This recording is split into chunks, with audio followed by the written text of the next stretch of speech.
Right breaking చూస్తున్నాం. కంచె గచ్చిబౌలి భూముల కేసు విచారణ నేపథ్యంలో తెలంగాణ సర్కార్పై సుప్రీంకోర్టు అసహనం వ్యక్తం చేసింది. హెచ్సియూలో డజన్ల కొద్దీ బుల్డోజర్లను పెట్టి చెట్లను తొలగించారంటూ ఫైర్ అయింది.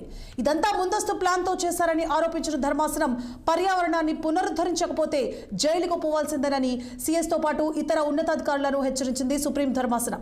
తదుపరి విచారణను జూలై 23కు వాయిదా వేసింది సర్వోన్నత న్యాయస్థానం. ఇక కంచె గచ్చిబౌలి భూముల్లో ప్రభుత్వం చెట్లను తొలగించడాన్ని సుమోటోగా సుప్రీంకోర్టు స్వీకరించిన సంగతి తెలిసిందే. అయితే నూతన సీజేఐ బిఆర్ గవాయ్ నేతృత్వంలో ద్విసభ్య ధర్మాసనం గురువారం తొలిసారి విచారణ జరిపింది. ఇదే అంశానికి సంబంధించి మరిన్ని అప్డేట్స్ ని మా political bureau chief Ram news room నుంచి లైవ్ లో అందిస్తారు. రామ్. సువర్ణ, ఏదైతే తెలంగాణ రాష్ట్ర ప్రభుత్వం అత్యంత ప్రతిష్టాత్మకంగా తీసుకున్న కంచెగచ్చి భూముల వ్యవహారం రాష్ట్ర ప్రభుత్వానికి తలనొప్పిగా మారిందని అనుకోవాలి. ఈరోజు సుప్రీంకోర్టులో కూడా జరిగిన విచారణను బట్టి చూస్తే మాత్రం ఇటు ప్రభుత్వానికి సంబంధించిన అధికారులకు మాత్రం సుప్రీంకోర్టు మెట్టికాయలు వేసిందని అనుకోవాలి. దీనిపైన తీవ్ర అసహనం కూడా వ్యక్తం చేసింది.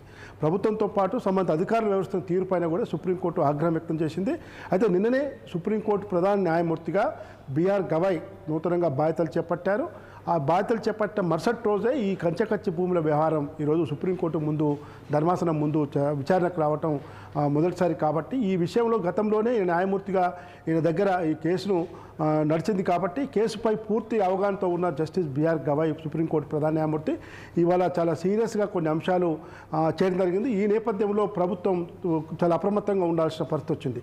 తదుపరి విచారణ జూలై 23కు వాయిదా వేసింది. జూలై 23వ తేదీలోపు మళ్ళీ చెట్ల నరికివేత అదంతా ఏదైతే అంశం ఉందో ఆ పర్యావరణాన్ని కాపాడేందుకు ఎలాంటి చర్యలు తీసుకుంటారో మళ్ళీ 23 లోపు జూలై 23 లోపు పర్యావరణాన్ని చెట్ల నరికివేత అన్ని కూడా అంశాలను పరిగణలోకి తీసుకొని ఖచ్చితంగా పునరుద్ధరించాలని కూడా చెప్పడం జరిగింది. ఒకవేళ పర్యావరణానికి సంబంధించిన చర్యలు తీసుకోకపోతే తెలంగాణ ప్రభుత్వ చీఫ్ సెక్రటరీతో సహా 6 డజన్ మందికి పైగా అధికారులు తాత్కాలిక జైలుకి వెళ్లాల్సి వస్తుందని కూడా ఈరోజు జరిగిన విచారణలో ఆయన ఆగ్రహం వ్యక్తం చేసినట్టు తెలుస్తూ ఉంది. ప్రభుత్వం తరపు అయితే కేసు అభిషేక్ సింఘ్వి రాజ్యసభ సభ్యుడు, కాంగ్రెస్ పార్టీ రాజ్యసభ సభ్యుడు వాదించాడు. ఆయన వాదనను కూడా సుప్రీంకోర్టు తోసిపుచ్చింది. గతంలోనే తెలంగాణ ప్రభుత్వం కంచెగచ్చి బౌలి సంబంధించిన భూముల విషయం 400 ఎకరాల విషయంలో ప్రైవేటు వ్యక్తులు కట్టబెట్టేందుకు తీసుకుంటున్న చర్యలను సుప్రీంకోర్టు సుమోటోగా తీసుకొని ఈ కేసు విషయంలో చాలా స్పీడ్గా వివరించిందని అనుకోవాలి. తెలంగాణ రాష్ట్ర ముఖ్యమంత్రి రేవంత్ రెడ్డి కానీ, తర్వాత ఉప ముఖ్యమంత్రి బట్టి విక్రమార్కతో పాటు మంత్రులు శ్రీధర్ బాబు, పొన్నం ప్రభాకర్, ఇతరులు ఎవరు దీనిపైన కమిటీ వేసి ఆ విద్యార్థులతో చర్చలు జరిపి, మేధావులతో చర్చలు జరిపి ఇదంతా కూడా చేసినప్పటికీ కూడా సుప్రీంకోర్టు మాత్రం ప్రభుత్వం తీసుకున్న చర్యలు ఏమాత్రం కూడా సంతృప్తిగా లేదని ఈరోజు మనం సుప్రీంకోర్టు ఇచ్చిన తీర్పు ప్రకారం తెలుస్తాము.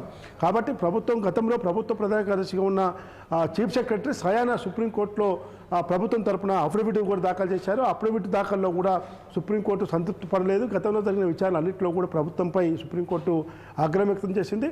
ఈ నేపథ్యంలో ఇవాళ జరిగిన విచారణ మాత్రం ఇంకా ప్రభుత్వంపై కొంత ఆగ్రహం వ్యక్తం చేసింది. ఇంకా సీరియస్ అంశాలు కూడా పరిగణలోకి తీసుకుంది.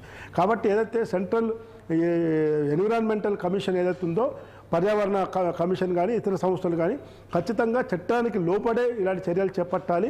కనీసం ముందస్తు సమాచారం లేకుండా, ముందస్తు చర్యలు లేకుండా ఏ విధంగా ముందుకు పోతారు, ఎంత కావాలనే పథకం ప్రకారమే ప్రభుత్వం చేసిందని ఈరోజు CJI chief justice of India BR Gavai చేసిన వ్యాఖ్యల్లో చాలా అంశాలు బయటకు వచ్చినాయి. కాబట్టి కంచెగచ్చి బౌలి భూముల విషయంలో ప్రభుత్వం తీసుకుంటున్న చర్యల విషయంలో కూడా సుప్రీంకోర్టు ఆగ్రహం వ్యక్తం చేసింది. ఎట్టి పరిస్థితుల్లో జూలై 23వ లోపు మళ్ళీ పర్యావరణాన్ని పరిరక్షించే పాత పద్ధతులు ఏదైతుందో పాత పద్ధతిని కొనసాగించాలి. అప్పటి వరకు ఎలాంటి చర్యలు చేపట్టొద్దని చెప్పింది. అయితే మరొక అంశంలో కూడా సుప్రీంకోర్టు స్పందించింది. ఏదైతే కంచెగచ్చి భూముల అమ్మకాన్ని వ్యతిరేకిస్తూ అక్కడ హెచ్సియు హైదరాబాద్ సెంట్రల్ యూనివర్సిటీ విద్యార్థులు పెద్ద ఎత్తున ఆందోళన చేశారు. ఆ సందర్భంగా విద్యార్థులపై పెట్టే కేసులు ఉపసంహరించుకున్న పిటిషన్ కూడా ఇక్కడ ఈ కేసుతో కాకుండా మరొక పిటిషన్ దాఖలు చేయాలని ప్రభుత్వం తరపు అడ్వకేట్కు చెప్పడం జరిగింది. కాబట్టి ఈ కంచెగచ్చి భూముల విషయంలో సుప్రీంకోర్టు మాత్రం చాలా సీరియస్గా ఈ విషయాన్ని పరిగణిస్తుందని అనుకోవాలి. ప్రభుత్వం తరపున అధికారులు మాత్రం ప్రభుత్వం తరపున సమర్పించాల్సిన నివేదికలన్నీ కూడా సమర్పించడం జరిగింది. ఈ కేసు ఇంకా ఏ వైపు దారితీస్తుంది, ఎటువైపు దారి మళ్తుందని మాత్రం మనం చూడాల్సిందే. సువర్ణ. రామ్ అయితే జూలై 23 కల్లా పునరుద్ధరించాలి అని ఆర్డర్ వేసింది. పునరుద్ధరించే క్రమంలో ఎలాంటి ప్రాసెస్ ప్రభుత్వం ఫాలో అయ్యే అవకాశాలు ఉంటాయి? ఒకవేళ తాత్కాలికంగా సిఎస్తో పాటు ఒకవేళ శిక్షకి అర్హులైతే ఎవరెవరు ఈ శిక్ష అర్హులు అవుతారు? అలాగే ఇప్పుడు అంటే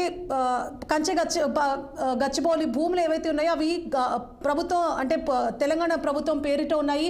సో మాకు పూర్తి అధికారులు ఉన్నాయని చెప్పి ప్రభుత్వం మొదటి నుంచి కూడా చెప్పుకొస్తుంది. మరి సుప్రీంకోర్టు ధర్మాసనం చేసిన ఈ తీర్పుకి తెలంగాణ ప్రభుత్వం ఎలా కౌంటర్ ఇచ్చే అవకాశాలు ఉంటాయి? గచ్చిబౌలి భూములు ముందు ఎలాంటి చర్యలు తీసుకునే అవకాశాలు ఉంటాయి?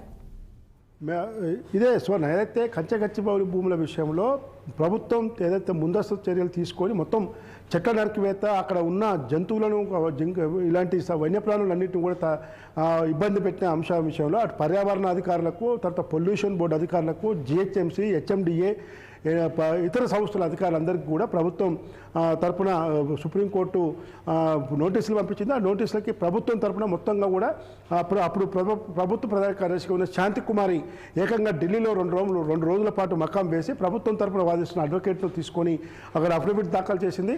అయితే ఇప్పుడు ఏదైతే చెప్పిందో ఖచ్చితంగా పునరుద్ధరణ చర్యలు, ఏదైతే చెట్లు 100 కొద్ది బుల్డోజర్లు పెట్టి ఎలా చెట్లు నరికి వేస్తారు, ఎంత పథకం ప్రకారం చేశారని చెప్పిందో మళ్ళీ ఆ చెట్లని నాటాలి, ఖచ్చితంగా పర్యావరణ రక్షణకు చర్యలు తీసుకోవాలని చెప్పింది. ఆ భూముల బౌలికి సంబంధించిన 400 ఎకరాల భూముల విషయంలో సుప్రీంకోర్టు తదుపరి తీర్పులు ఇచ్చే వరకు ఎలాంటి చర్యలు చేపట్టవద్దు. కానీ పర్యావరణ రక్షించే విషయంలో మాత్రం జూలై 23వ తేదీలోపు మళ్ళీ ఆ చెట్లు నాటి పర్యావరణ రక్షణకు మేము చర్యలు తీసుకున్నామని చెప్పాలని చెప్పి అది ఖచ్చితంగా ఫిజికల్గా చూపించాలని కూడా ఈరోజు ఇచ్చిన తీర్పులో చెప్పింది సువర్ణ.